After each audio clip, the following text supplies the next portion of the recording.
Assalomu alaykum. Efirda Fikr vaqti va men Ilyos Safarov. Bugun 25 fevral, chorshanba. Aytgancha, bugun Ramazonning 6-chi, siz dasturimizning ushbu sonini tomosha qilayotganingizda esa 7-chi kuni ham. Ramazon muborak, qadrli vatandosh. Mayli, qolganiga chuqur kirib ketmay, har holda bungacha qilgan ushbu tabrigimni ham tegishli ruxsatini so'rab qolishlari mumkin. Kim biladi deysiz? Xullas, Ramazon boshlangan mana shu ilk kunlarda ko'pchilikni shoshirgan, o'ylantirib qo'ygan va hatto qaynoq bahslarga undagan bir rasmiy xabar tarqaldiki, tarmoqlarda boshlangan o'sha bahslar haligacha tingani yo'q. Keling hozir o'sha videodan bir parchani tomosha qilamiz. Aslida O'zbekiston Respublikasi hududida diniy materiallarni tarqatishingiz uchun din ishlari bo'yicha qo'mitaning xulosasini olishingiz kerak. Lekin biz indamayapmiz. Instagramingizga, Telegramingizga yoki qanday o'sha gruppasiga turli xil domlalarning mavzusini tashlayapsiz, Shayx Hazratning mavzusini tashlaysiz, Rahmatilla Termizni ham tashlaysiz. Aslida diniy qo'mitaning ijobiy xulosasini olmasdan turib tashlashga hech kim haqqi yo'q. Qani diniy erkinlik desangiz, davlat aytayotgan rasmiy ahli ilmlar bo'ladigan bo'lsa, mana bu yerdagi diniy bo'shliqni Muslim uzdan, Islom uzdan rasmiy imomlardan o'zing o'rgan, o'zing o'qi, o'zing podpischik bo'l o'sha kanalga, lekin u kanalning ichidagi narsalarni olib turib tashlama. O'zingni vijdon erkinligini, mana bu yerdagi bo'shlikni to'ldirishingga men sharoit beraman, lekin tashlama birovga deyaptilar. Tushunarli? Rasmiy mavzularni ham tashlamaydi. Instagramga, Telegramga qo'ymang, u tarqatishga tushadi. Tushunarli? Agar uni orasida diniy ta'qidlangan aqidaparast ekstremistik yoki norasmiylari, nurchilarniki, akvamiylarniki chiqib qoladigan bo'lsa, muammo bo'ladi boshingizga. Juma tabriklari ham xuddi mana shunaqa. Juma tabrik umuman tashlamang. Iltimos, juma tabrik tashlamaydi. Shu bizni charchadik. Har 10 ta fuqarodan bittasi juma tabrik bilan kelyapti, bizning oldimizga. Biz ham boshqa ishimiz yo'qmi? Juma tabrik tashlamaydi. Juma tabrik tashlamasangiz ham kuningiz o'tadi-yu. O'zini din ishlari bo'yicha qo'mita bosh mutaxassisi sifatida tanishtirgan Zokirjon Mardonovning bu chiqishi va uning shu chiqishidan keyingi paydo bo'lgan savollar, davom etayotgan bahslar bugungi tahliliy intervyumizda tahlil mavzulari bo'ladi.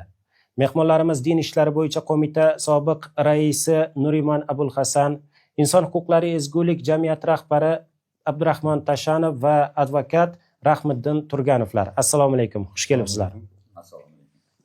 Hurmatli mehmonlar, endi din va davlat tushunchalari bu juda katta tushunchalar va yaxshi bilamiz, bu mavzular atrofidagi savollarni bir intervyuga sig'dirishni, unda tahlil qilib chiqishni imkoni yo'q. Va shu ma'noda bugun dasturimiz o'sha din va davlat tushunchalari bilan bog'liq bo'lgani bilan faqat o'sha rasmiy shaxsda, endi bu rasmiy shaxs Zokirjon Mardonovning 5 daqiqaga yetar yetmas chiqishi atrofidagina gaplashamiz. U yerdagi bu chiqishdan keyin paydo bo'lgan savollarga javob izlaymiz va shu ma'noda ilk savolim. Yuqorida ko'rganimiz video jamoatchilikni ancha shoshirib qo'ydi va yuqorida aytganimiz hali ham bu videodan keyin boshlangan bahslar tingani yo'q va shu ma'noda sizlardan so'ramoqchiman. Mana shu videoni birinchi marta ko'rganda sizda qanday taassurotlar paydo bo'ldi va nega bu chiqishdan keyin jamoatchilik orasida boyagi boshlangan qaynoq bahslar haligacha tingani yo'q? Birinchi taassurotim shundan iborat bo'ldiki, bu Ramazon oldi yoki Ramazonga kirish vaqtidagi masalan musulmonlarimizni kayfiyatiga salbiy ta'sir ko'rsatdi va bu narsa bo'lishi kerak emas edi. Bu narsaga yo'l qo'yish kerak emas edi. Kimga kerak edi bu narsa? Bugungi kunda Ramazon paytida hammani kayfiyatini ko'tarishimizni o'rniga bu Ramazon bilan biz nafaqat tabriklab, balki Ramazonda xayr saxovatga, mehr muruvvatga, bir-birimizni mana shu xayrli ishlarga chorlaydigan bir vaqtimizda bu masala ko'tarilib, bu narsa juda ham bir bahslarga sabab bo'lishi meni misol uchun juda ham birinchidan ajablantirdi, ikkinchidan xafa qildi. Rahmat. Rahmiddin aka, siz advokatsiz va faoliyatingizni o'rganib ko'rib bilamizki, aynan mana shu diniy masalalar bilan bog'liq ishlar bilan o'sha sudga ishi tushgan insonlarni himoya qilasiz yoki boshqa yo'nalishda bir qatnashasiz. Shaxsan sizda mana shu videoni ko'rgandan keyingi birinchi taassurot qanday bo'ldi? Va nega u jamoatchilik orasida bunchalik katta o'sha bahslarni keltirib chiqardi o'zi? Sababiki men bitta narsaga urg'u berish hozir nima qilaman, urg'u beraman bu narsaga. huquqchilikda, qonunchilikda, huquqiy amaliyotda bitta narsa bor. Bitta xodimni noto'g'ri qilgan xatti-harakati bilan butun davlatga yoki qonun tizimiga, qonunchilik tizimiga baho berish amaliyoti shakllangan bizda. Ya'ni xalqimizni hali tan olamiz, u darajada huquqiy madaniyati shakllanmagan, u darajada haligi nimaga tushunchaga ega emasligi mana bu chiqishdan keyin umuman davlatga nisbatan xalqni orasida ishonchsizlik kayfiyatini shakllantirish, qo'rquv, fobiyani shakllantirish, ya'ni e'tiqodga erkinlik yo'qligiga dalolat beruvchi qanaqadir belgi sifatida qaralishi bu juda ham achinarli holat. Men shu narsani ko'rgan paytimda birdan aytdim.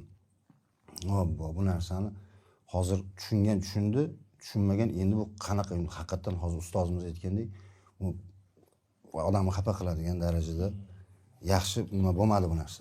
Abdurahmon aka, taassurotingiz? Birinchidan nima deydi, huquqiy savodi hamin qadar bo'lgan bir shaxsiy chiqishi deb qaradim. Chunki bu narsaga men kunda kunora duch kelaman. Albatta bu ko'ngilsizlik va ekologiya masalasida nima tashabbus qilib, qanaqa qilib Andijon hokimi tandirni buzgan bo'lsa, xuddi shunaqangi bir qovun tushirish bo'ldi. Chunki domla aytganlari kabi, agar bugun juma bilan tabriklayolmasak, ertaga prezident xalqni hayit bilan tabriklashga haqqi yo'q bo'lib qoladi. Agar shu tariqa yondashadigan bo'lsak. Bu birinchidan. Ikkinchidan, biz salomlashish, milliy qadriyatlarimiz ko'p arablardan kirib kelgan. Assalomu alaykum misol. Keyin bular ham aliginga kiradimi? Shuning uchun bu mutlaqo yarashmagan, mutlaqo bir qovun tushirish holati bo'ldi. Qovun tushirish holati yomon tomoni shundan iboratki, masalan, Andijonda qovun tushirilganda, boshqa joyda qovun tushirilganda odamlar nim tabassum bilan, achchiq satira yumor bilan qabul qilgan bo'lsa, buni qanaqadir qo'rquv va ehtiyotkorlik bilan qabul qilgan. Mana shunisi bilan bu narsa ahamiyatli. Shuning uchun hali ham bo'lsa, o'sha diniy qo'mita bo'ladimi, musulmonlar idorasi bo'ladimi yoki ana bosh prokuratura bo'ladimi, bunaqangi holatda sal esini yig'ib olib birdan xalqqa nima berish kerak bo'ladi, haligi tushuntirish berish kerak bo'ladi. Ayniqsa shu sohada mana domlaga o'xshagan olimlar bor, muftiy hazratlari bor.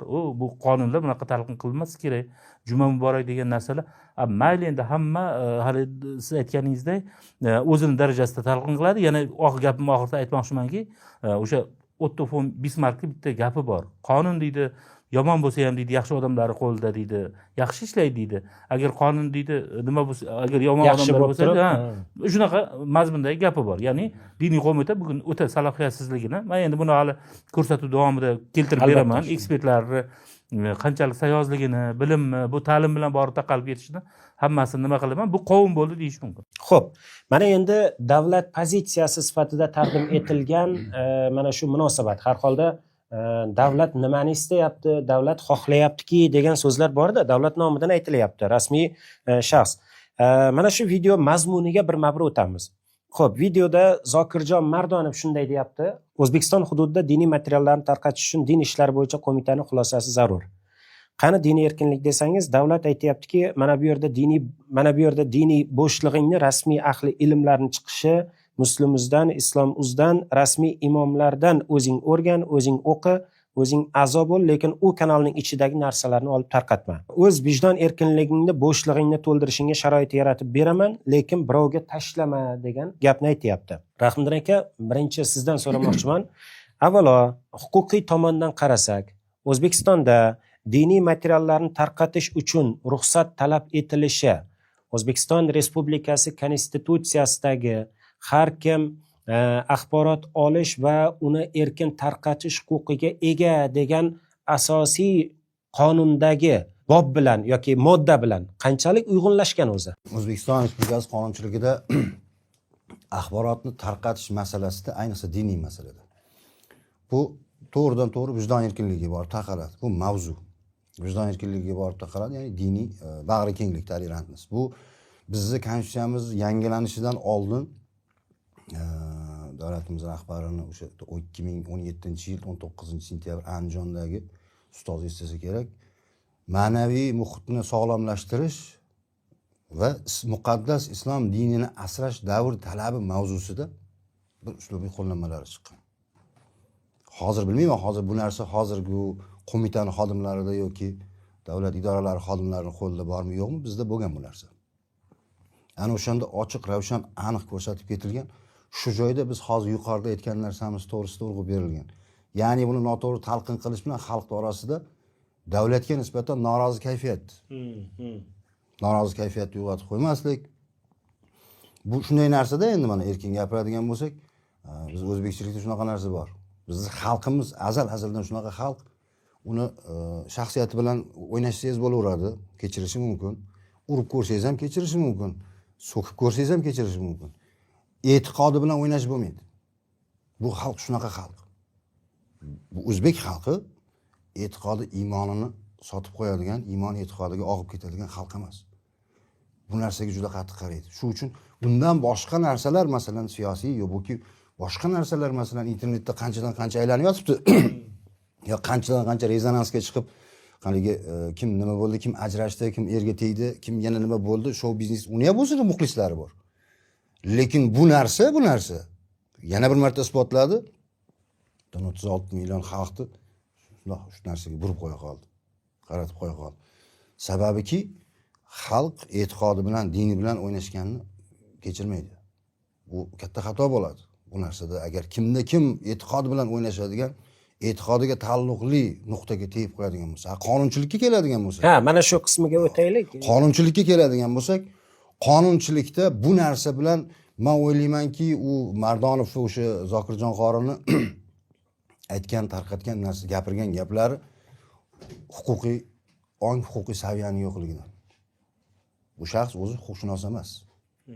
Qonunning nomidan gapirish uchun yoki qanaqadir malakalab qaysiki harakatni, qaysi qonunning toifa moddasiga tushib, qanaqa javobgarlik, qanaqa sanksiyaga sazovor bo'lishini malakalash uchun odam yurist bo'lish kerak. Huquqshunos bo'lish kerak, bu narsaga tushunchaga ega bo'lish kerak.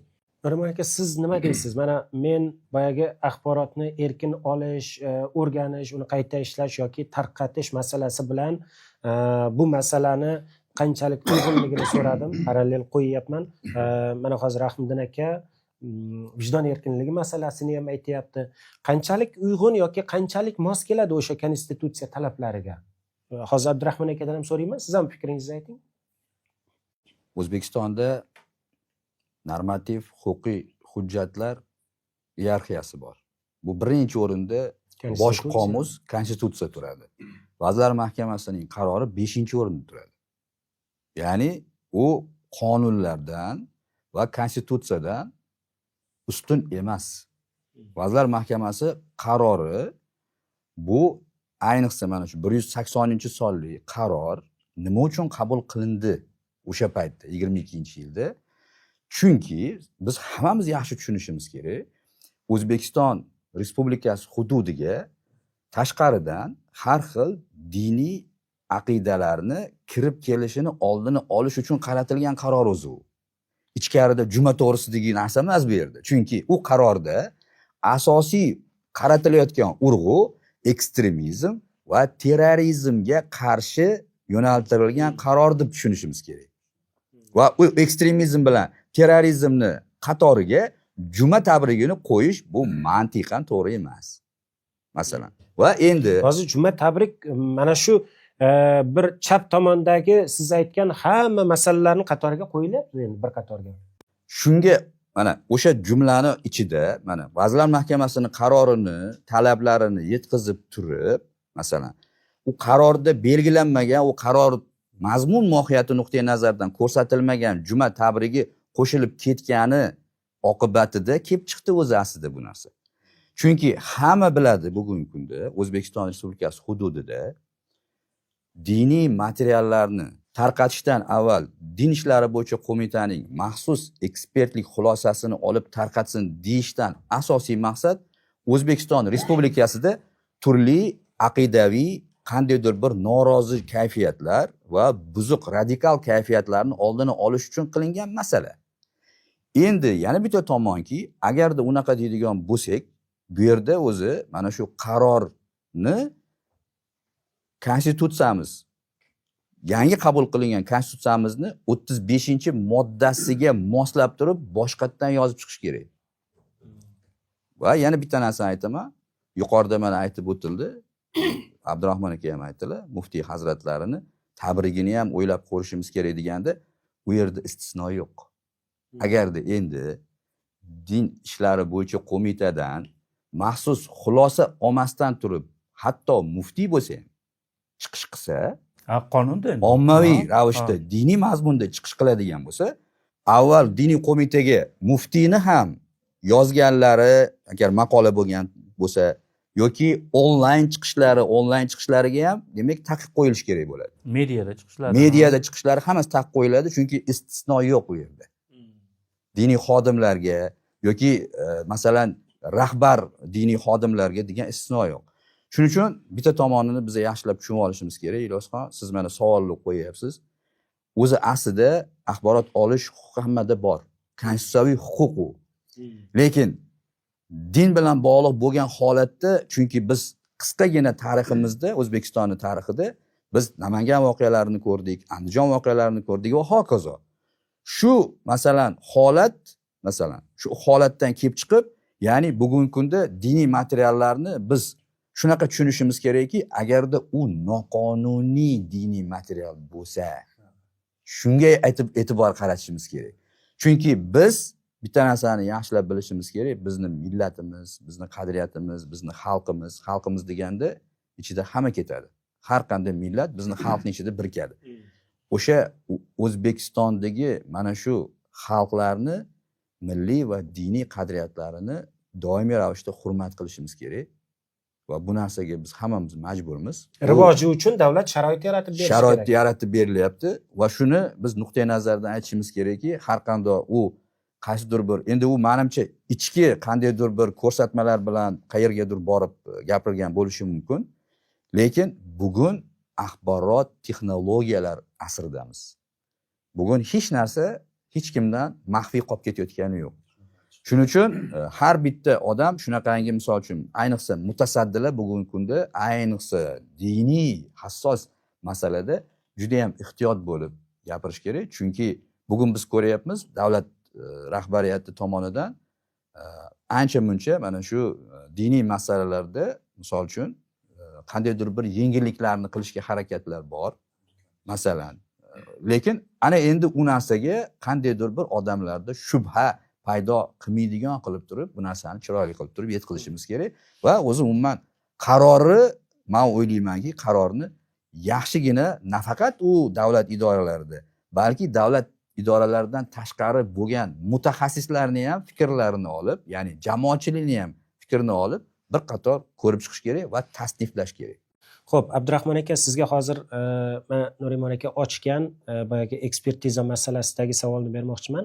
Bugun adashmasam o'sha diniy materiallarni ruxsatsiz tarqatganlik masalasi holati ma'muriy javobgarlik to'g'risidagi kodeksning 184-prim 2 moddasi bo'yicha tasniflanadi, baholanadi. Siz endi mana shunday ishlarda ko'p qatnashasiz, ko'plab insonlarni davlat bilan munosabatlarda huquqlarini himoya qilib yuradigan inson sifatida bunaqa holatlarga ham duch kelgan bo'lsangiz kerak. Xo'p, bunday jarayonlarda ekspertiza qanchalik shaffof bo'lyapti? Ya'ni qanchalik to'g'ri uni haqiqatdan diniy bilimi bor mutaxassislar olib boryapti? Keling, dastlab birinchi davlatlar bergan savol bo'yicha bir fikrimni ham aytib ketaydi. Chunki inson huquqlari bo'yicha umumjahon deklaratsiyasi bor. Biz buni demak 92-yildayoq nima qilganmiz. Xalqaro o'sha diniy erkinliklar bo'yicha konvensiya bor. Biz buni 1997-yilda ratifikatsiya qilganmiz.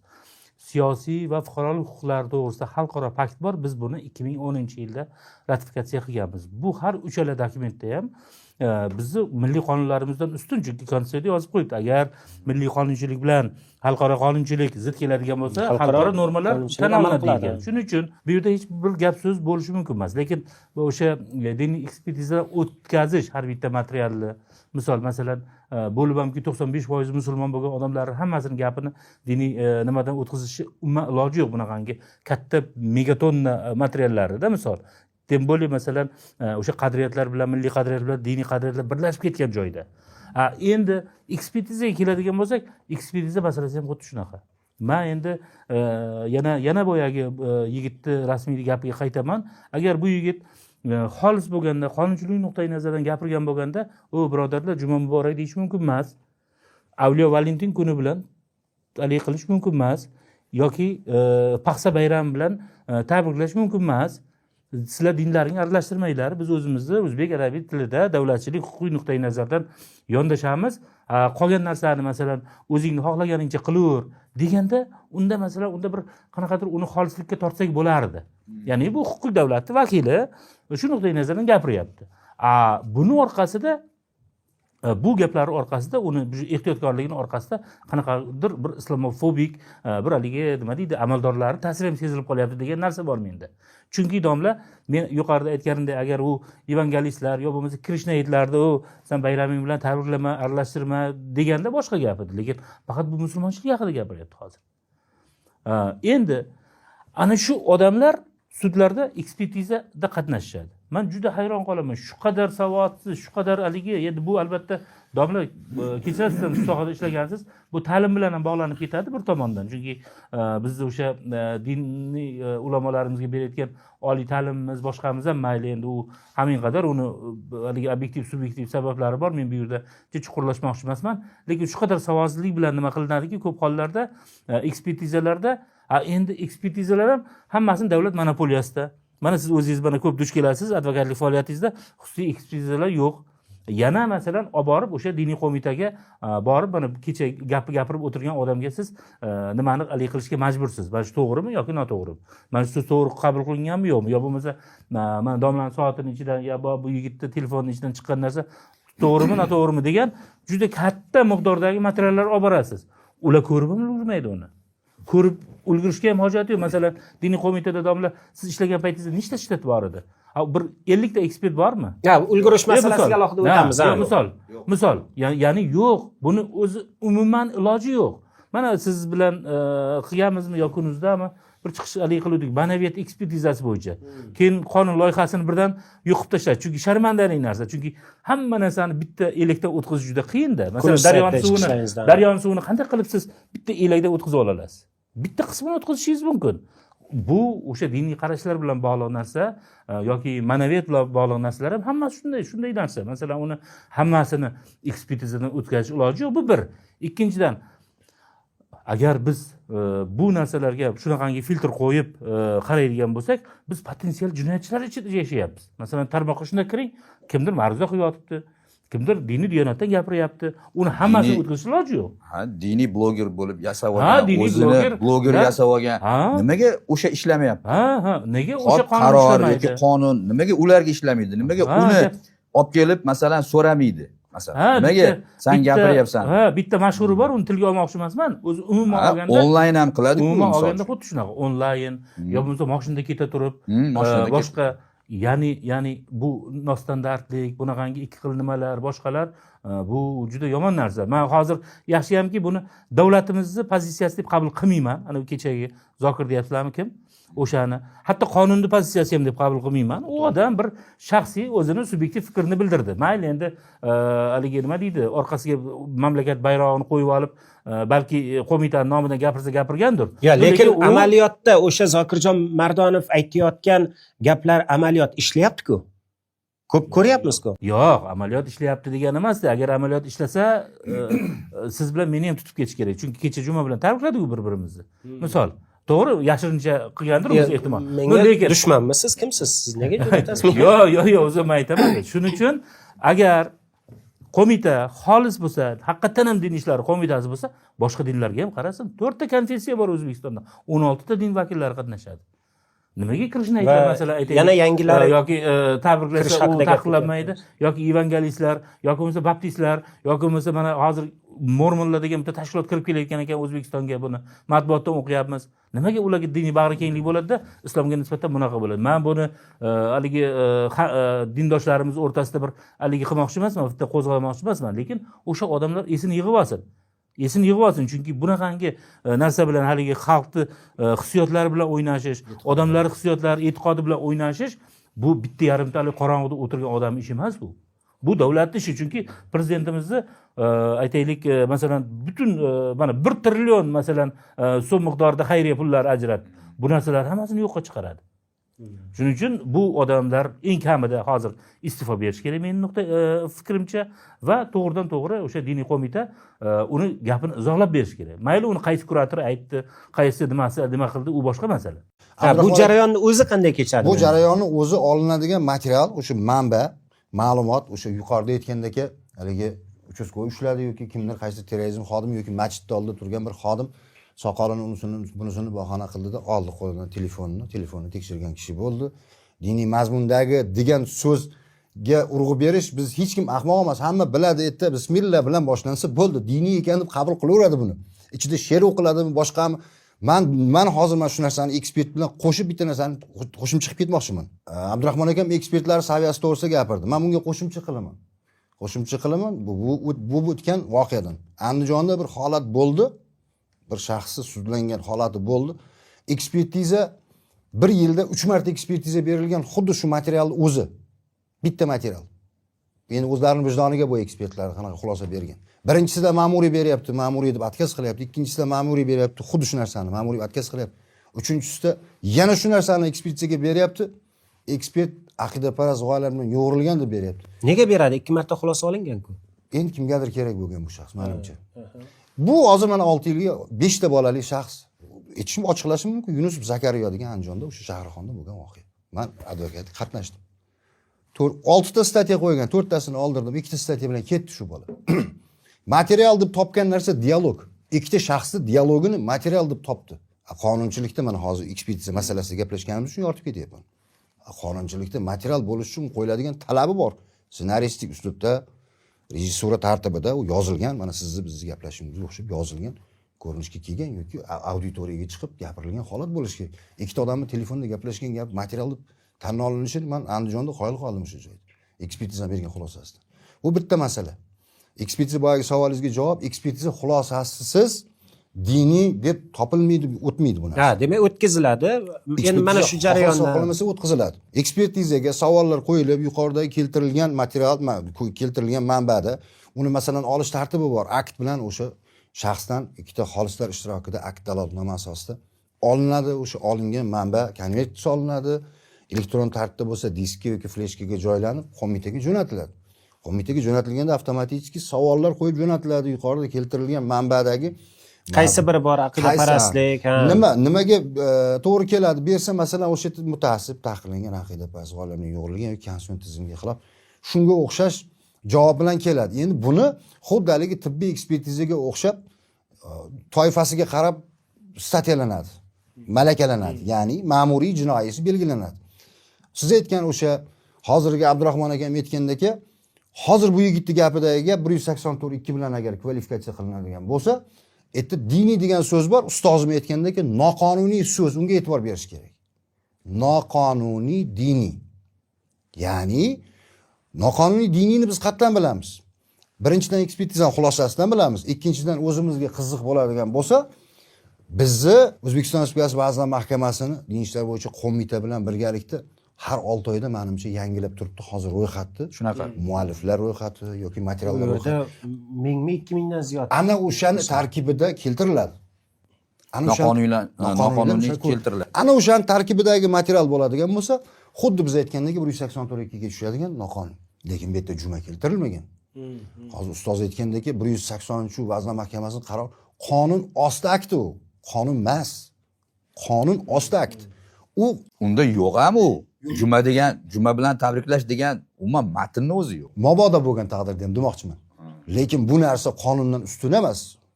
E'tiqod erkinligi, vijdon erkinligi bu boyagi aytilgandek bizni diniy qadriyat bilan milliy qadriyatimiz haqiqatan o'zi tegin olib qaraydigan bo'lsa, bizning milliy qadriyatimiz, diniy qadriyatimizni ichidan chiqib kelgan. Bu chambarchas bog'liq. Xo'p. Ichdan aka endi men Nuriman akaga savol bermoqchiman. Nuriman aka, davlat siyosati nuqtai nazaridan mana shunday aytilayotgan, o'rnatilayotgan yoki amaliyotda ishlab turgan taqiqlar, cheklovlar orqali o'zi qaysi xavflarni to'xtatishga, kamaytirishni maqsad qilinadi? Masalan, ekstremizmmi yoki soxta ma'ruzalarmi yoki umuman nazoratsiz diniy ta'limmi, ta'sirmi va bu xavflar bugun O'zbekistonda qanchalik asosli xavflar?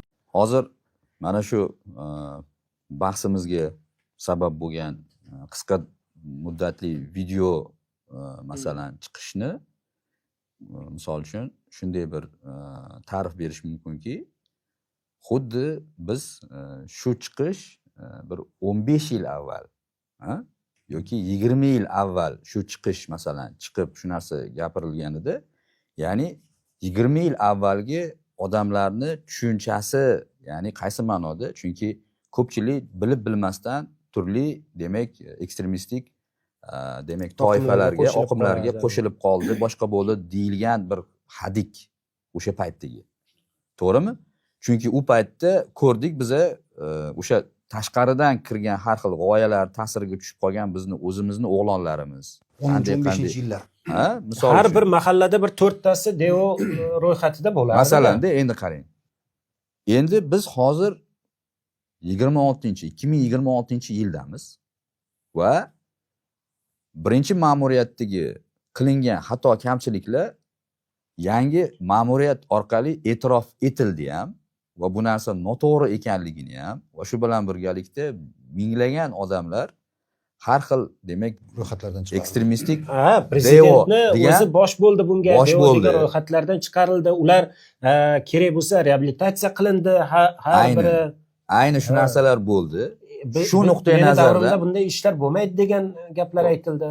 endi demoqchimanki, har bittamiz, hatto o'sha mas'ul lavozimda o'tirgan odam ham bugungi kun talabidan kelib chiqib va bugun ijtimoiy tarmoq faol bo'lib turgan paytda biz masalan hammamiz tushunishimiz kerak, davlat bugungi kunda umumiy ma'noda olgan paytda hammani misol uchun qandaydir bir nazorat ostiga olishni istamaydi. Hammani. Lekin o'sha xohlaymizmi yo'qmi, avvalgi qolib ketgan tushunchalar mavjud. Ya'ni musulmon, oddiy musulmondan qandaydir bir hadiksirash masalasi hali kun tartibidan tushib ketgani yo'q, masalan. O'shaning uchun biz bir narsani yaxshilab bir anglab olishimiz kerak. Har bitta demak mutasaddi va umuman oddiy fuqaro shuni tushunib yetish kerakki, biz 15 yoki 20 yil avvalgi holatda emasmiz. Shuning uchun bunaqa chiqishlarni qilinishi bu bugungi kundagi davlatni olib borayotgan, ayniqsa diniy ma'rifiy sohada olib borayotgan siyosatiga noto'g'ri chiqish deb masalan malakalanishi kerak. Va shu narsani biz tushunishimiz kerakki, davlat bugungi kunda rivojlantirish, ya'ni xalqni qanday qilib turib rivojlantirish, farovonlikni nima qilish bo'yicha juda katta ishlarga qo'l urgan, misol uchun. Lekin agarda biz hozirgi kunda bu e'tiqodiy masalani boshqacha talqini bilan yondashadigan bo'lsak, oddiy namozxonga agarda biz hadik bilan qaraydigan bo'lsak va hokazo bo'ladigan bo'lsa, unda xalq bilan davlatning o'rtasida qandaydir bir tushunmovchilik va norozichilik kayfiyati tug'ilib qolishi mumkin ekanligidan biz qo'rqishimiz kerak. Va bu narsaga olib bormasligimiz kerak. Va biz unutmasligimiz kerak. Bizni asl qadriyatlarimiz, bizni asl ajdodlarimiz ayni musulmon bo'lgani uchun dunyoga kashfiyotlarni, ixtirolarni berganligini hech qachon unutmasligimiz kerak. Va islom hech qachon zavol bo'ladigan yoki qandaydir bir insonlarni qoloqlikka olib boradigan din emas. Nafaqat shu narsani yaxshilab tushunib olishimiz kerakki, u ayniqsa mana shu qoloqlikdan taraqqiyotga olib chiqadigan va har qanday mana shunaqangi tushunmovchiliklardan, ekstremizmdan, terrorizmdan tinchlikka, ezgulikka xizmat qiladigan din ekanligini hamma tushunib yetish kerak. Va bu narsani hozir to'ppa-to'g'ri ta'kidlab o'tdilar Abdurahmon aka. Nima uchun biz musulmonlarga kelgan paytda qandaydir bir urg'ulayapmiz-da shu masalalarni. Lekin bizni respublikamizda masalan 16 ta diniy konfessiya bor. 16 ta diniy konfessiyani misol uchun bugungi kunda bir-biriga tabriklari-yu, boshqasi-yu, u hammasi bo'yotibdi. Kerak bo'lsa, ular yakshanba kuni o'zini diniy ta'limini ham o'tkazyapti, masalan. Ularga hech qanaqa bir nima yo'q. Chegara yo'q, cheklov degan narsa yo'q. Lekin bu narsalarni demak qachongacha biz tartibga solishdan qo'rqamiz. Tartibga solib qo'yish kerak va shu bilan birgalikda ekstremizm, terrorizm u umuman boshqa narsa. Va bitta narsani yaxshilab tagiga chizishimiz kerak, ekstremizm, terrorizm bu dinda yo'q. Va uni din bilan aralashtirmaslik umuman kerak. diniy yo'q. Xo'p. man qo'shimcha qilib ketamanda ustozni gaplariga uzr qarang. Hozir shu joyida bu kishini aytganlariga bizni tajribamizda ekstremizmni ta'sirini ostiga tushib qolgan shaxslar ham aynan shu turdagi kayfiyatdan norozi bo'lganlar orasida ko'p bo'lgan. ya'ni bu Tushuntira oldimi? Ha, buni qarang. Alohida savol bor. Rahmdin aka, men navbat beraman. Bitta yana qisqacha bitta javobingiz kerak, ya'ni mutaxassis sifatida, tajribali bir kishi sifatida. Bugun diniy ilmlarni davlat taklif qilayotgan rasmiy manbalar orqali to'la erkin o'rganish imkoniyati qanchalik? Bizda faqatgina demak qonunchilik 18 yoshdan yuqori bo'lgan bolalargagina u ham maxsus ruxsat etilgan alohida demak diniy idorani demak qoshida tashkil etilgan madrasalar shularda va oliy o'quv yurtlari bor. Bu hozir misol uchun oldin faqatgina Toshkent islom instituti bo'lgan bo'lsa, hozir Buxoroda oliy demak institut ham, Mirarab oliy instituti ham ochildi. Shulardagina demak rasman diniy ta'lim olish huquqiga ega bizning fuqarolarimiz. Boshqa holatda bo'ladigan bo'lsa, u norasmiy diniy ta'lim hisoblanadi.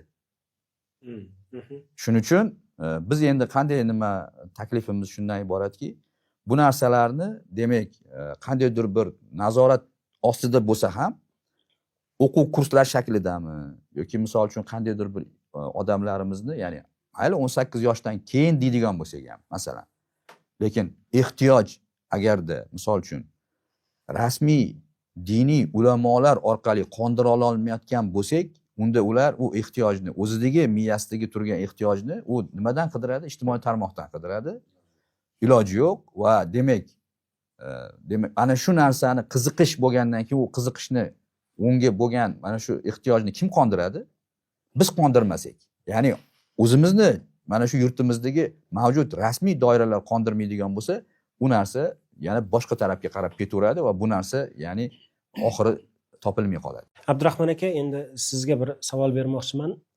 Boshqa jihatdan ham qarasak, mayli diniy tomonni qo'yaylik. Bugun matematikaga qiziqqan istalgan inson matematika bo'yicha oliy ta'lim muassasasida, Bolangana milliy universitetda o'qiydi va shu yerda bilimini oshirib, o'quv markazi ochishi mumkin, maktabda dars berishi mumkin. Fizika bo'yicha ham shunday. Bugun ijtimoiy tarmoqlarni ko'rsangiz, psixologlar juda ko'payib ketgan. 3 oylik, 4 oylik kursni bitiradi, psixologligini qiladi. Pul topayapti, daromad topayapti, shu bilan oila tebratyapti, yaxshi yashayapti. Xo'p, dinni o'rgandi, o'sha davlat ochgan rasmiy institutlarda o'rgandi va o'sha bilimini, bu ham rasmiy endi, bilimini ijtimoiy tarmoqlarda ma'ruzalarini tarqatib va o'zini bir obunachilarni sonini oshirib yoki boshqa oshiryapti-da, kerak bo'lsa to'ylarga chiqmoqchidir, nikohlarga chiqmoqchidir Bolangana.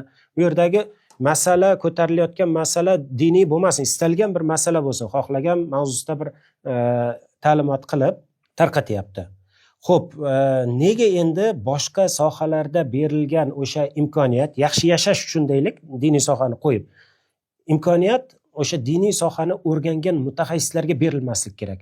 Bu ham tabiiy savolmi yo'qmi? Shaxsan menda mana shunday savol paydo bo'ldi. Yo'q, keling, yuqoriroqdan qaraylik masalaga. O'zbekiston Respublikasini konstitutsiyasida o'sha O'zbekiston Respublikasi dunyoviy, ijtimoiy, huquqiy davlat deyilgan. Huquqiy davlatda barcha huquqlar ustuvor bo'lishi kerak. Huquqiy davlatda, masalan, biz rivojlangan, masalan, Yevropa mamlakatlari yoki Amerika, boshqa mamlakatlarga qaraydigan bo'lsak, ularda o'sha islom dini bo'ladimi, boshqa dinlar bo'ladimi, har qanday dinga e'tiqod qilish, bu masalada haligi nima deydi, ta'lim olish, boshqa qilish nihoyatda haligi huquqlar ta'minlangan, yuqori. Mana masalan aytaylik, biz 95% aholisi musulmon bo'lgan mamlakatda masjidlar soni Amerikadagidan, Yevropadagidan juda nihoyatda kam. Chunki ularda o'sha siz aytgan narsa bor. Menimcha bu rivojlanish darajasi bilan bog'liq. Demokratiya darajasi. Ya'ni savolim noto'g'ri emas, to'g'rimi? Yo'q, albatta har qanday odam har qanday savol qo'yishga haqli. Shuning uchun masalan men hech qanaqangi nimam yo'q. Aytaylik, masalan bugun hukumat o'zi tashabbus qilib maktabdagi ta'lim dasturlariga o'zi, holbuki boshqa mamlakatlarda bor bunaqangi narsa.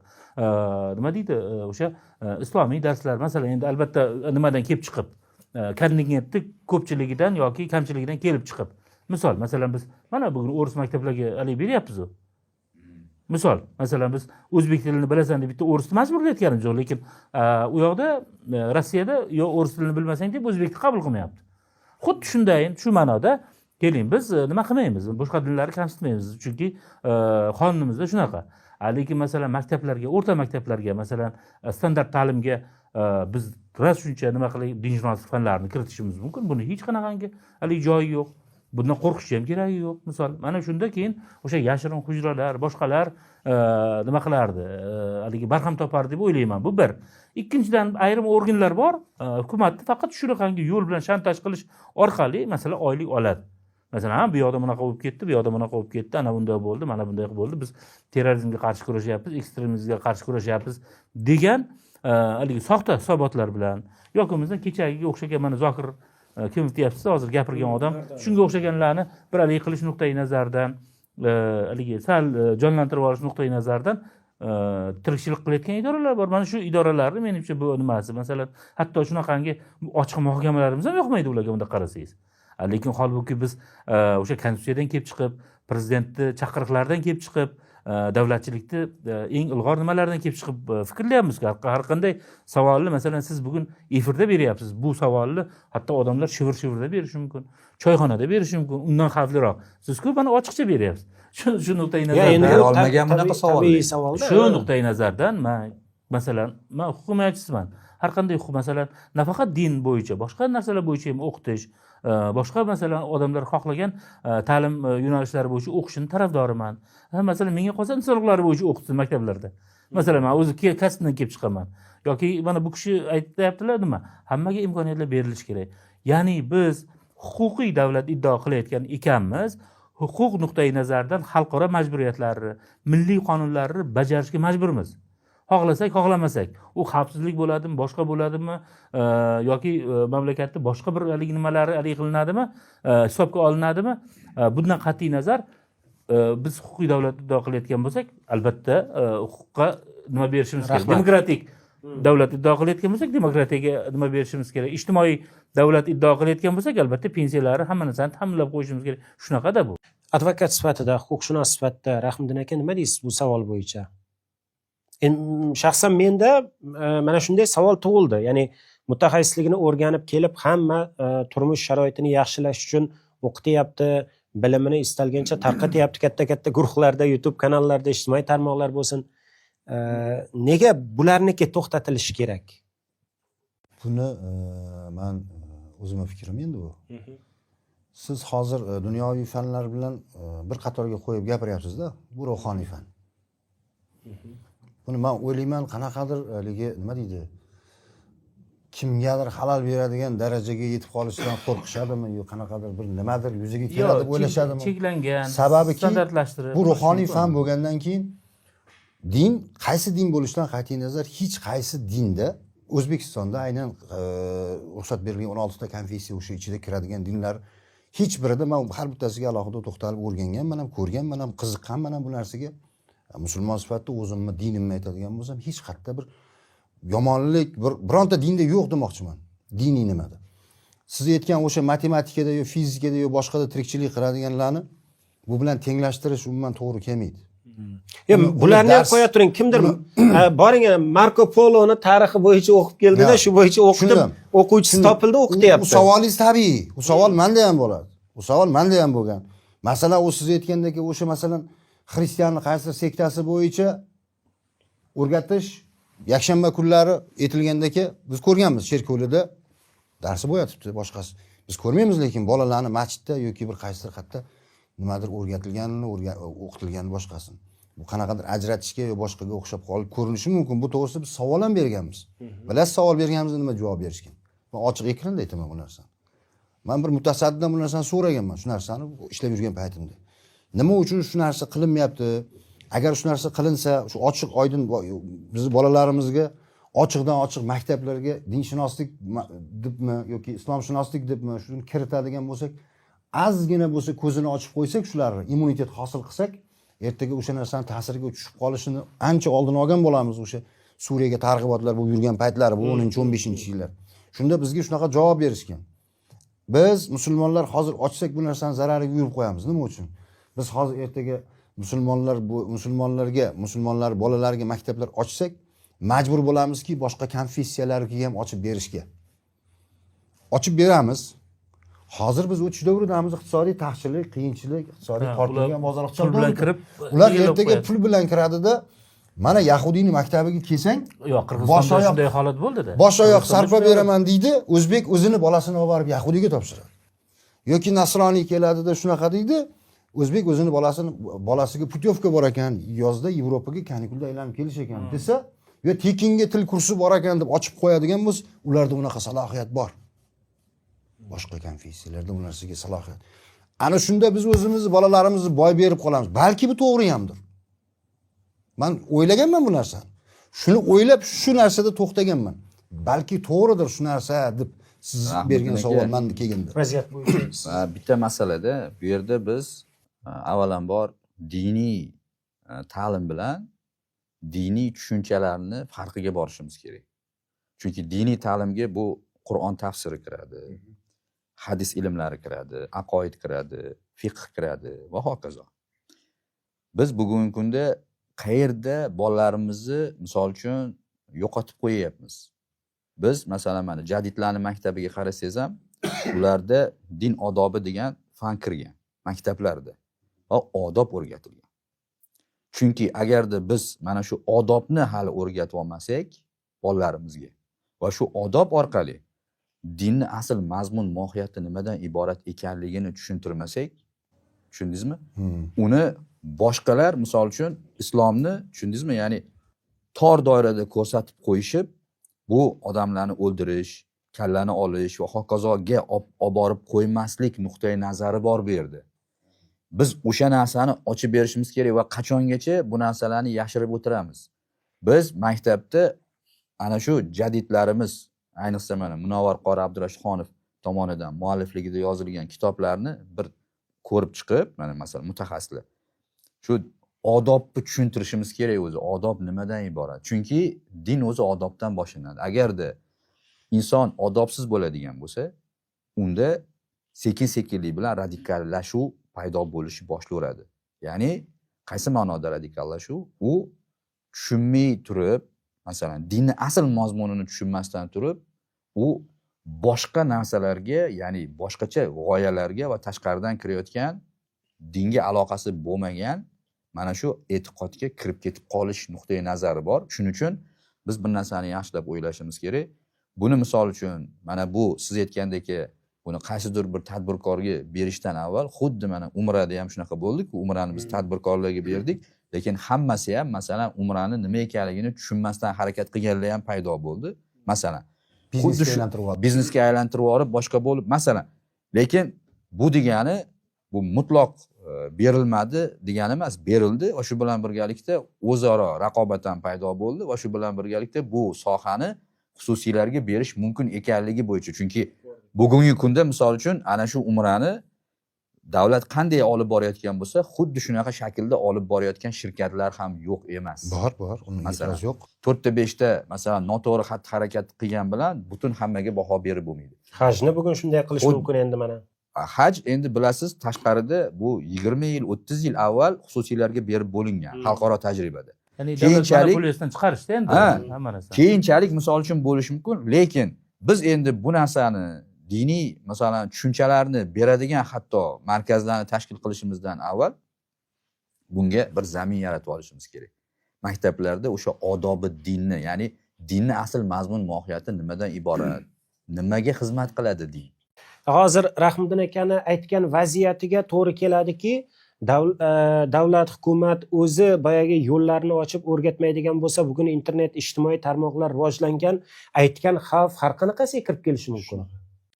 Shuning uchun ana shu bolalarimizda masalan yoshiga qarab turib, keyinchalik u o'zida ma'lumotlarni filtrlash darajadagi bilimlarga ega qilib qo'yishimiz kerak. Tushundingizmi? Chunki filtrlash yo'q bo'lgandan keyin uni hozirgi kunda biz 18 yoshgacha umuman gapirmadik-da din to'g'risida. Umuman hech demadik-da. Keyin u 18 yoshda ijtimoiy tarmoqqa kirdida, u o'zi qaysidir bir saytdan yoki qaysidir bir noqonuniy joydan shu narsani tushunib qolgandan keyin bo'ldi, siz uni o'tirib soatlab u bilan ma'ruzalar qilasizmi, boshqa qilasizmi, u mukkasidan Qabul ketib qilmaydi u. qabul qilmaydi. Ungacha biza masalan o'zimiz tushunishimiz kerakki, bolani qanchalik darajada bizni dinimiz, bizni aqidamiz, bizni e'tiqodimiz, umuman sof islomiy tushunchalar ezgulikka, halollikka, halol kasb qilishga, halol yashashga va shu bilan birgalikda o'zini yurti uchun, ravnaqi uchun jonini fido qiladigan, korrupsiyadan xoli bo'ladigan, Xudodan qo'rqadigan, qiyomatda ertaga mana bu davlatning byudjetidan o'g'irlasam nima deyman deydigan darajadagi mana shunday bir bolalarni tarbiyalashimiz uchun ularni biz 18 yoshgacha shuni tashab qo'yyapmiz-da, u narsani singdirmasdan turib, masalan. U bo'lmaydi uni. Keyin 18 yoshga kirganda bo'sh miya bilan qo'yib yuboryapti. Bo'sh miya bilan u ijtimoiy tarmoqqa duchor bo'lyapti-da. yoki Rossiyaga ketyapti-da. Yoki Rossiyaga boradi, Rossiyada keyin bemalol o'tirib ma'ruzalarni tinglaydida, tushunmaydi. Shuning uchun biz bugungi kunda jamiyatimizni bugungi kunda ehtiyoji, hozir aytyapmiz, haqiqiy huquqiy ma'noda ehtiyoj bor. Va bu ehtiyojni masalan hozir endi mana oilada ham mumkin emas bo'lib qoldi-yu. Oilada ham ota-ona hozir din to'g'risida gapira olmay qoldi, misol uchun mana yaqindagi nima bo'yicha, to'g'rimi? Buni qandaydir bir biz yechimini qilib berishimiz kerak. Avval masalan bizni, men o'zim yoshligimda bizni doda buvilarimiz tushuntirishardi. Bizga Qur'on oyatlari bunday degan gap gapirilmasdi. Masal, matal orqali, qandaydir bir hikoyalar orqali dinni asl mazmun mohiyatini shunda miyamizga solib qo'ygan. Shuning uchun ham biz ham hech qachon ekstremizm va terrorizmni hozirgacha qabul qilmaymiz. Nimaga? Chunki immunitet, mustahkam immunitet chunki shakllangan. qadriyat darajasida bizga o'rgatilgan dinni asl mazmun mohiyati hech qachon u qaysi e'tiqodda bo'lishidan qat'iy nazar uni qalbini vayron qiladigan u yoqda urush u yoqda tursin, hatto so'z gapirma, haqorat umuman yaqinlashmasin. Doim yuzingda tabassum bo'lsin. Nurimon aka, yana bitta masala, yana o'sha Mardonovni chiqishiga qaytamiz. Endi davlat nomidan gapirgan chiqishiga qaytamiz. Bu yerda aytayaptiki, o'sha juma tabriklarini ham endi yuborish mumkin emas, lekin bizga kelayotgan 10 tadan har 10 tadan bittasi juma tabrik bilan kelyapti, lekin biz indamayapmiz degan masala. Endi bu bir diniy qo'mitani haqiqatan, endi siz u yerdagi muhitni yaxshi bilasiz, imkoniyatlari jihatdan ham bir mantiqqa ziddaki, tasavvur qiling, juma tabriklari juma kuni yuboriladi, ertalabdan to o'sha juma namozi o'qilgunga qadar yuboriladi. Endi payshanba kuni O'zbekistonda juma kuni juma o'qiydigan millionlab odam o'zini tabrigini diniy qo'mitaga yuborsa, O'qimaydiganlar ham yuboradi. o'qimaydiganlar ham diniy qo'mitaga tekshirib bering deb yuborsa, bu butun O'zbekiston hukumatini kuchi yetmaydi shekilli bunga. Jarayon qanday bo'lishi kerak o'zi xohlayotgan jarayon, ular aytayotgan jarayon. Agar ular aytgani bo'yicha tartib ketadigan bo'lsa. Va endi o'zi bu mantiqqa to'g'ri kelmaydi. Shuni aytyapman-da. Va u qarorda ham 184 da ham juma tabriklari to'g'risidagi umuman manba yo'q, u asossiz narsa. Bu asossiz narsa. Bu yerda menimcha domla hududni belgilash nuqtai nazaridan eng oltin qoida boyagi o'sha Oliy sudda ekstremistik tashkilotlar ro'yxati, radikal adabiyotlar ro'yxati. To'ppa-to'g'ri. Ya'ni undan nariga ketish kerak yo'q. Endi bu yerda haligi bayroqni ko'tarib olib, shu haligi nima deydi, karyera qilaman degan ayrim bir odamlar balki bularga ta'sir qilgan bo'lishi mumkin. Chunki biz o'zimiz yaqin o'tmishda ham ko'rdik. Hozir ham bor, uni yo'q, hali yashash hojati yo'q. O'sha terrorizm bo'limlarida yoki masalagi yo'laklari tor, haligi qorong'i idoralarda o'tiradigan odamlar, boshqalar. Endi bularda bor albatta. Mana shunaqangi haligi nima deydi, bir ijtimoiy fenomen mana shu odamlarga bog'liq bo'lib qolsa, xuddi shunaqangi haligi nimalar yuzaga keladi. Balki men hozir o'ylab o'tiribman, bu odam atay qilgandir. Balki islomga tarafdordir. Odamlarda bir qandaydir to'lqin uyg'otib, hozir e'tibor tomonga tortib islomga xizmat qilmoqchidir. Chunki misolda endi Bo'lishi ham mumkin. shunaqa bo'lishi ham mumkin. Shuning uchun bu yerda yagona elak, yagona nima deydi, standart bu qonun bo'lib qoladi.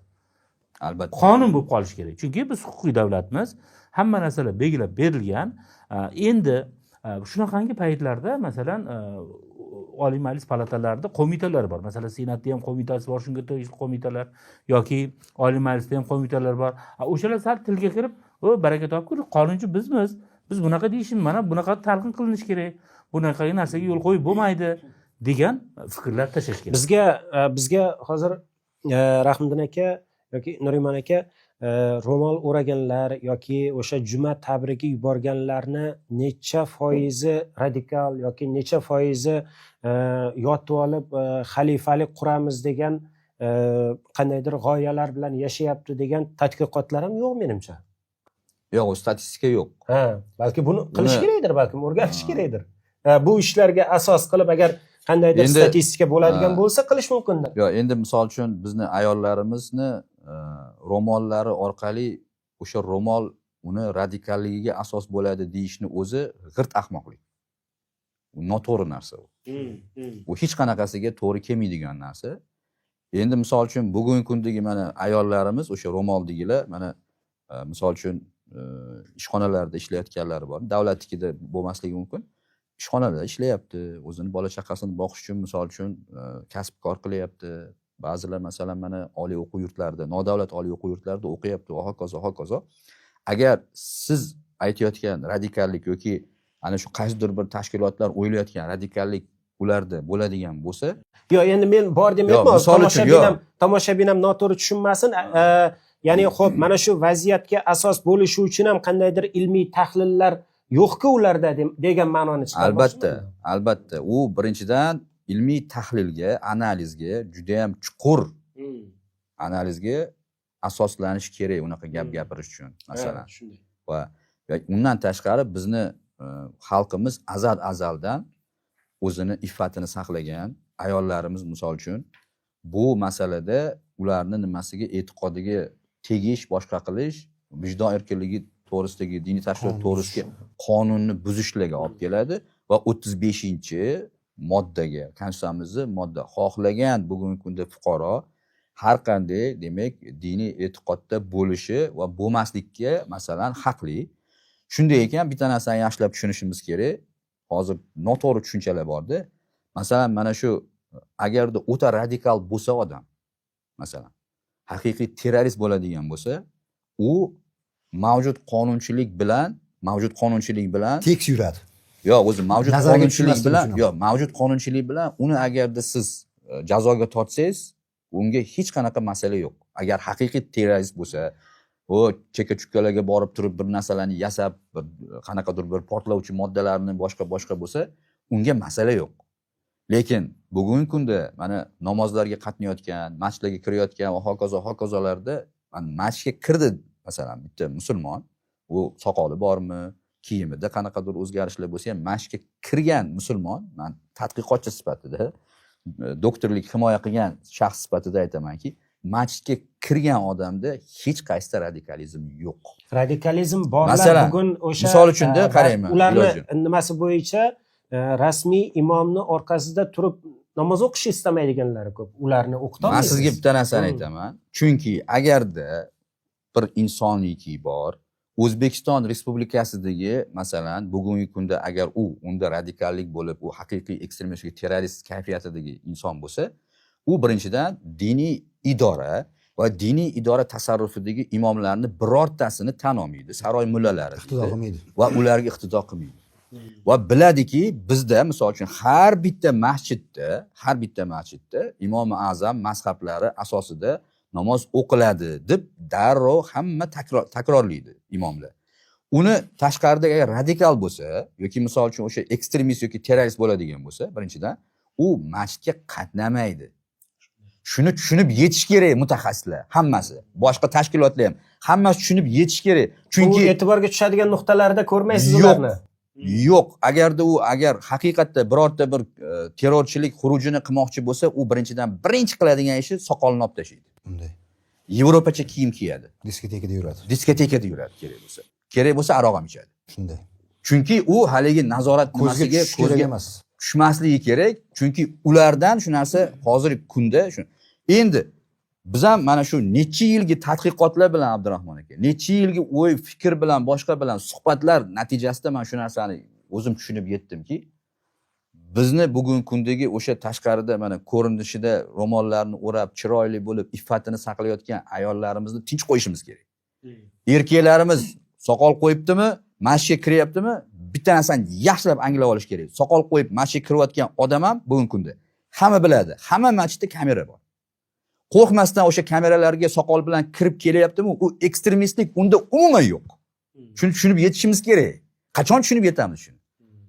Tushunyapsizmi? Mana shu narsani, mana chegarani qo'yib olishimiz kerak. Chunki ular davlat tasarrufidagi masjidlar va davlat tasarrufidagi imomlar tomonidan qilinayotgan ma'ruzalarni tinglashga ularni bilasizmi, toqati qabul qilmaydi.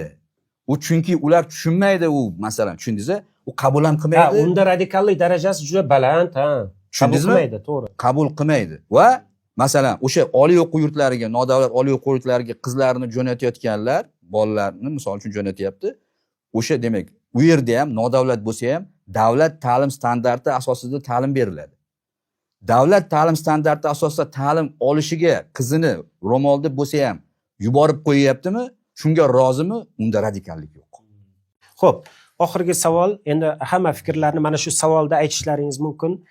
Bugun aytilayotgan cheklovlar, deylik, qizil chegaralar ko'rsatilayotgan qizil chegaralar davom etadigan bo'lsa, buni 10 yoki 20 yildan keyingi oqibatlari qanday bo'lishi mumkin? Yoki oddiy insonlar, oddiy namozxonlarni xuddiki mana Zokirjon Mardonovni chiqishlari kabi doimiy bezovta qilib turishlar bilan qanday oqibatlar keltirib chiqarish mumkin, Abdurahmon aka? Bir ijtimoiy tarmoqlarda Ilyos Safarov degan mashhur jurnalist borda. Shu jurnalistni sahifalarning hammasida qonun xalqdan-da, vatandan-da ulug'roqdir degan bir yozuv bor. Ha, e'tibor Mana qiling akamiz. mana shu yozuv nihoyatda ulug'. Ya'ni biz qonunlarga amal qilaylik. Biz xalqaro o'sha kelishuvlar imzoladikmi, o'sha kelishuvlarga amal qilaylik. Aytaylik, o'sha inson huquqlari umumjahon deklaratsiyasi yoki siyosiy va fuqarolik huquqlari bo'yicha xalqaro pakt, O'zbekiston Respublikasining konstitutsiyasi, vijdon erkinligi va diniy tashkilotlar to'g'risidagi qonunlarga amal qilaylik. Bo'ldi, 180 ham kerak emas, 190 ham kerak emas, hech narsa kerak emas. Bu bir. Ikkinchidan, bu qonunlarning implementatsiyasi darajasi albatta jamiyatshunoslar tomonidan, mas'ul idoralar tomonidan, parlament tomonidan o'rganilishi kerak. Mana shunda Zokir, Shokirga o'xshagan allaqanday boyagi davlat nomidan gapiradigan mas'uliyatsiz odamlar filtrlanib qoladi. Bugun tashabbusni olaman degan odamni o'zi yo'q. O, baraka topkur, bunaqa bo'lmaydi deb chiqishdan qo'rqadi. Masalan, men ishonchim komil, diniy qo'mitaning raisi bugun yuqoridan so'ramasdan, yo bo'lmasa bitta yarimta haligi dinli bedin haligi nimalardan, maslahatchilardan, boshqalardan so'ramasdan men bu Zokirni rad qilaymi, yo bo'lmasa qo'llab-quvvatlaymi deb so'ray olmaydi. O'zida tashabbus yo'q. Chunki o'sha birinchidan haligi nima deydi, qanaqadir bir idoralar nazoratida. Ikkinchidan huquqiy savodi yetmaydi. Uchinchidan umuman sohani odam emas. Gap mana shunda ketyapti hozir. Masalan, eng ko'p kadrlar qo'nimsizligi bo'lgan qo'mita mana shu qo'mita. Har yili nimasi almashadi. Haligi rais almashadi. O'rinbosarlar almashadi. Bir Ishnayev degan bir mashhurlari kelib ketdi, yaqinda pensiyaga haydab yuborishibdi. Misolda, vaqtida xuddi mana shu kechagi Zokirga o'xshab to'polonlar qilgan odam, juda matbuot tiliga tushgan odamda, shu nuqtai nazardan qonunlar ustuvor bo'lishi kerak. Biz valsabni qaytadan kashf qilishimiz kerak yo'q. Butun dunyo qanday ketayotgan bo'lsa, o'shanday ketishimiz kerak. Shunda masalan vatanga muhabbat, vatanga hurmat, rahbarlarimizga ehtirom paydo bo'ladi, vatanparvarlik hissi paydo bo'ladi. Vatanparvarlik hissini hammani bir joyga yig'ib, boshiga urib vatanparvarlik bilan kirdi bo'lmaydi. Bayroq berib qo'yib. Ya'ni odamlar birinchi navbatda erkin bo'lishlari kerak. Odamlar birinchi navbatda taqiqlardan, qo'rquvlardan xoli bo'lishlari kerak. Bu bugun gap emas, bu 2000-5000 yillardan beri davom etib kelayotgan gap. Ya'ni o'zimizda juda yaxshi gap bor. Odamlar qilganini qil deydi-yu, el qilganini qil deydi-yu. Shuning uchun el qilganini qil deganda boshqa xorijiy davlatlar, ilg'or davlatlar nimani qilgan bo'lsa, shuni qilaylik, hammasi yaxshi bo'ladi. Rahmon aka, savol bo'yicha sizning fikrlaringiz. Endi bu xulosa ham bo'ladi, yakunlayapmiz. Savol bo'yicha agar ruxsat bersangiz, buni oldingi savolingizga qaytib shu bilan yoritib ketaman men. Hijob soqol masalasi bo'yicha gapirildi, men mutaxassis sifatida buni necha yil ishlab yurgan bo'lsam, statistikasini bir joyda bir rasmiy statistika ko'rmasam ham o'zim uchun statistika qilib yuraman. Mana oxirgi 5 yillikda bu odamlar huquqiy ongini o'sishi darajasi bilan bu ancha kamaydi. Ya'ni davlat ishxonasida ham bor, ishxonalarda ham o'rangan qizlarimiz maktablarda o'qiyapti, o'zimiz farzandlarimiz maktablarda, institutlarda o'qib yurishibdi. Bu narsaga hech kim boshda bir tegib ko'rishadi. Qani biladimi yo'q. Ey, qani ko'rsat, qaysi huquqiy normativ hujjatda bu narsaga taqiq ko'zimga ko'rsat, bo'ylab tashlayman desangiz, ya'ni huquqni talab qilinsa, ko'rsatolmaydi. Eng yomoni mana shuda og'zaki topshiriqlar bilan bo'lyapti-da. ana bu shuni ishlar. ko'pchilik talab qilib olmayapti-da. Talab qilib olmayapti-da. Orqadan mana bunaqa gapi, ishlamaydi qonun, u talab qilsangiz ishlaydi. Men yurist huquqshunos sifatida xalqdan, mana shu tomoshabinlardan, muxlislaringizdan shu narsani so'ragan bo'laman.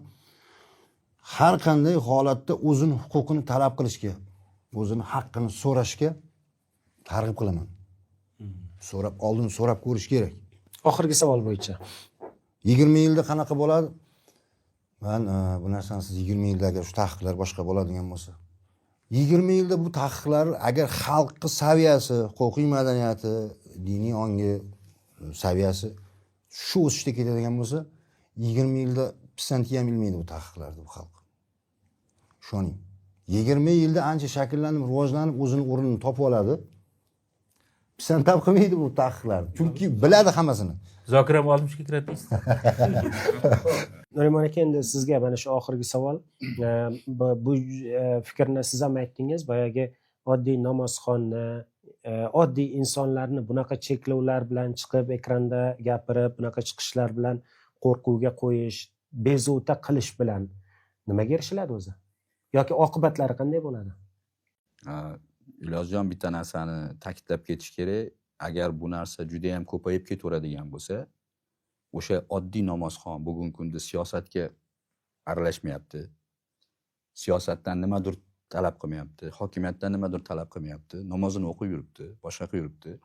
Agar bu narsani surunkali ravishda bo'laversa, surunkali ravishda uni biz e'tiqodini misol uchun kamsitib yoki misol uchun masalan soqolni ol deysham, misol uchun bitta narsada xuddi soqol qo'yib yurgan odam kiyimini yechinib tashlagin, yechin deydi.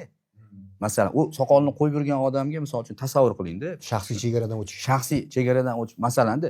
Agar yana men ko'p mana o'zimni ko'p haligi chiqishlarimda ham aytganman-da, u bir haftadan keyin chiqadi-da yana u soqol. Chiqadi baribir. Lekin agarda uni miyasida terrorizm bo'lsa yoki radikalizm bo'lsa, uni miyadan chiqarib tashlay olmaydi. U yana ham olovlanadi. Yana ham, ya'ni biz o'sha odamlarni, ya'ni hukumatga bugungi kunda qarshi bo'lmagan, loyal, o'zini shunaqa chiroyli faqat ibodatimni qilib yuribman deydigan odamlarni biz hukumatga qarshi qilib turib qayrab qo'yishimiz mumkin ekanligini tushunishimiz kerak va agarda bu narsa hozir tartibga solinmasa, 20 yil ham kerak bo'lmaydi. Bu 5-10 yilning ichida xalq agarda davlatga nisbatan shunaqangi bir tishini qayraydigan bo'lsa, biz Xudo saqlasin bu hozirgi mavjud tinchlikni qo'ldan boy berib qo'yamiz. Shuning uchun bir narsaki, bugun biz 26-yillarda bekorga takrorlamayapman. Biz 91-yilda emasmiz. Namangan voqealari bo'lgan yilida emasmiz. Bugun Namangan voqealaridan, Andijon voqealaridan xalqimiz o'ziga tegishli xulosalarni chiqarib bo'ldi. Va bilan qo'rqituverish ham kerak emas xalqni. Chunki qancha biz masalan mana davlat rahbari chiqib kayfiyatni ko'tarish uchun mana milliardlagan mana shu xayr, ehson, saxovatlarni qilamiz deb turib, muftiyga so'z berib, muftiy chiqib gapirib, juda chiroyli nima bo'ldi deb turgan paytda Kecha ulamolar prezidentga boyagi minnatdorchilik maktubi yo'llashdi. masalan, shu orqali biz davlat bilan oddiy musulmonlarning o'rtasida iliqlikni paydo qilishimiz kerak va mana shunga xizmat qilishimiz kerak. Din ishlari bo'yicha qo'mitaning nizomida aytilgan hamma O'zbekiston Respublikasida yashayotgan turli din konfessiyalar o'rtasida muvofiqlashtiruvni tashkil etsin va u hech qachon nizolarga olib keladigan holatlarni muolaja qiladi, hech qachon u nizoga olib kelmasin. Nizo, ya'ni diniy nizolarni oldini olish uchun tashkil qilingan qo'mita. Masalan, shunaqa bo'lgandan keyin o'zini funksional vazifasi bilan shug'ullanib, davlat bilan dinni, ya'ni o'rtasidagi qandaydir bir diniy dindorlarni demoqchiman, o'rtasida norozichilik kayfiyatlarini chiqarishiga sabab bo'lib qolmasligi kerak. Va biz shu narsani yaxshilab anglashimiz kerak. Bugun O'zbekistonni agarda biz rivojlantirmoqchi bo'lsak, O'zbekistonni rivojlangan davlatlar qatoriga qo'shishni xohlaydigan bo'lsak, xalq bilan bitta bo'lishimiz kerak. Xalq tarafida bo'lishimiz kerak va uni e'tiqodini hurmat qilishimiz kerak. O'zini din ishlari bo'yicha qo'mita mutaxassisi sifatida tanishtirgan Zokirjon Mardonovning chiqishi va bu chiqishdan keyin ijtimoiy tarmoqlarda jamiyatda paydo bo'lgan bahslar hamda mana shu bahslarda paydo bo'lgan savollarni bugungi mehmonlarimiz bilan muhokama qildik, ularga yechim izladik.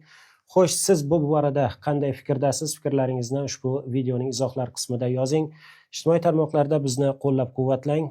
E'tiboringiz uchun rahmat. Salomat bo'ling. Xush kelibsizlar. Katta rahmat.